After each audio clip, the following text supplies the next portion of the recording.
It's been a while.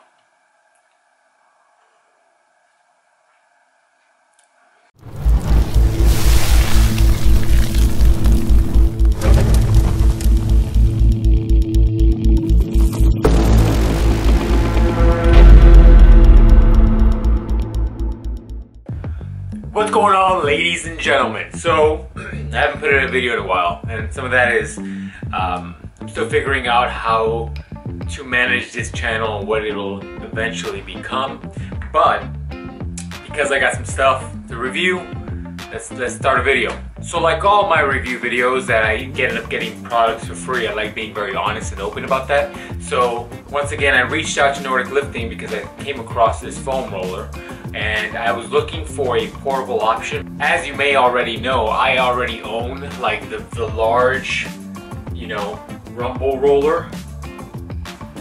But this is a lot harder to take with you somewhere. If I go train at a gym, I don't want to have to carry this with me and then I have like my gym bag or whatever. So ultimately, a 6-inch give or take option is always way more portable. So I reached out to Nordic when I noticed that they had some in their line of products. You know, I'm pretty close with the owner, so he was willing to send me one of these rollers to review. As always, he sends me these products for me to review on the channel and discuss them a little bit more and give people pros and cons of them with no sort of bias associated to it. There's never an agreement for me to give it a positive or negative review, and I think you've seen that in some of the reviews in the past, despite whether or not I got it for free or I paid for the product. So as far as a primer for this review, it might be good if you go back and look at the review of this, the Ruble Roller, arguably like the grandfather of foam rollers, or at least the company that's helped make it the most mainstream in probably the last 10 years. So I did a review, I'll link it somewhere here or down below for sure, just so you're aware. But I'm gonna try to keep this review as quick and as dirty as possible. So this is my thoughts. You're gonna be splitting hairs if you're looking for any sort of big differences. As far as like technology when it comes to myofascial release products, it's all somewhat similar now. Everybody's within that range of useful products and they're all getting way cheaper. For example, when this came out, and in fact still, this thing is quite pricey. I think they're still at about 60 bucks a pop, give or take. And while it is a big difference in size between the two, ultimately, this still does the job of something like this. Why is that? Because your body's only so big, right? I mean, you can definitely roll and switch positions and get enough space to foam roll your body, despite whether you're doing your legs or your back or whatever. This is still an awesome product, and if you've got the cash, you know, pick one up. Rumble, by the way, also sells a smaller version, but price-wise, this is best bang for your buck. Let's talk about the design. As far as the bumps on the roller, which I, for the sake of this video, will call them nipples moving forward, because I'm a child. Let's talk about the design differences. For the most part, they're very, very, very similar. The Ruble Roller has a very standardized looking pattern, rows. There's one to each side of each other. There's one below each other. It's a very filled nipple section, if you will. While the Ruble Roller takes a little bit more spacing between each of the nipples, and they offset them at each row. The Nordic lifting roller has a section in the center, which I believe they indicate is for the spine.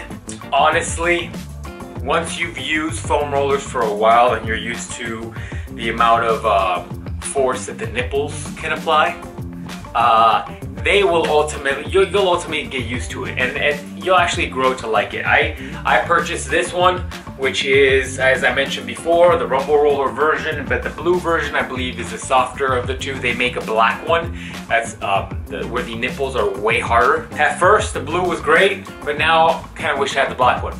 Not a big deal. As you get used to using these, and honestly, as like you develop more musculature, like you almost want the stiffer nipples so that it can dig in a little bit more.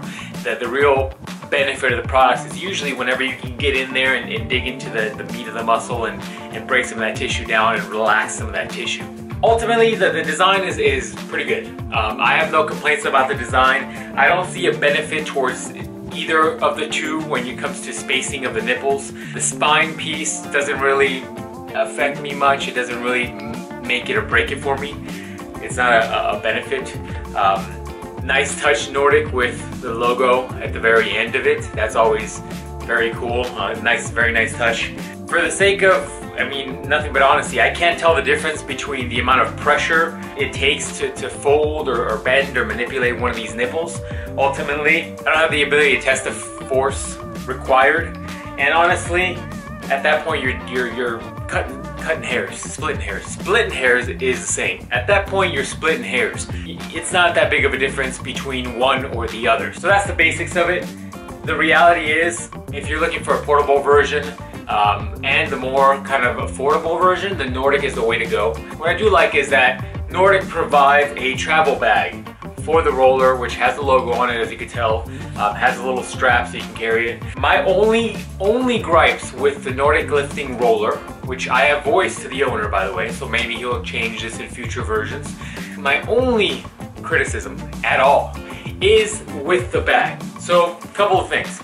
You're thinking like, all right, dude, you're just nitpicking things, right? It's not a big deal.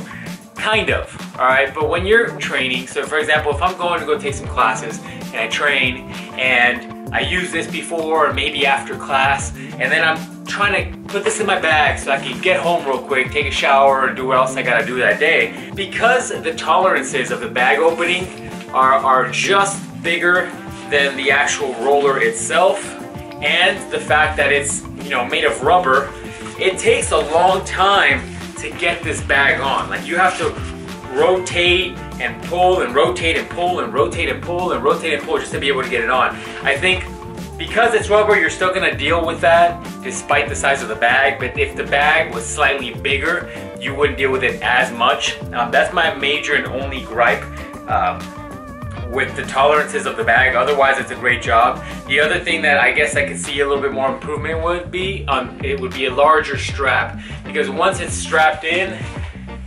and the roller is in there, it's kind of snug, and then it kind of hugs you versus a gym bag where there's a little bit more play. Other than that though, this is really my only gripes, but you didn't buy the product for this, you bought the product for this.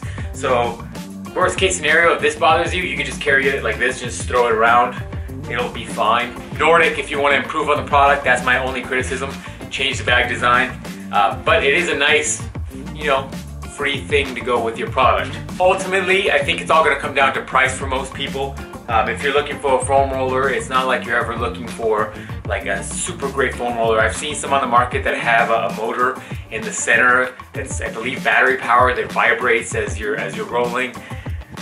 Honestly, that to me seems very useless, and it's not going to really benefit you. Plus, you're not going to want to either recharge a foam roller or buy batteries for it. It just doesn't make sense, in my opinion. I looked at the price of the Nordic roller at the time of filming this video. It's about $24, $25, and it ranges up to maybe $30, so it's in that $5 price range difference depending on when you get it on Amazon. I'll link it down below, but I can't guarantee it'll be at 24 or at 30 at any given time.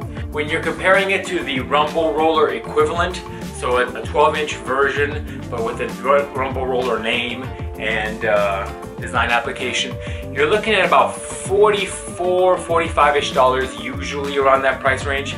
So when you're talking about the difference between the two, when you're looking for a comparable product at the similar specs, right? Price range it's a big difference. It's a huge difference. I mean, if you're a guy that lifts, you can easily take that cash that you saved on the Ruble Roller version and invest it in, you know, lifting straps or wraps or knee sleeves or whatever it is that you're into.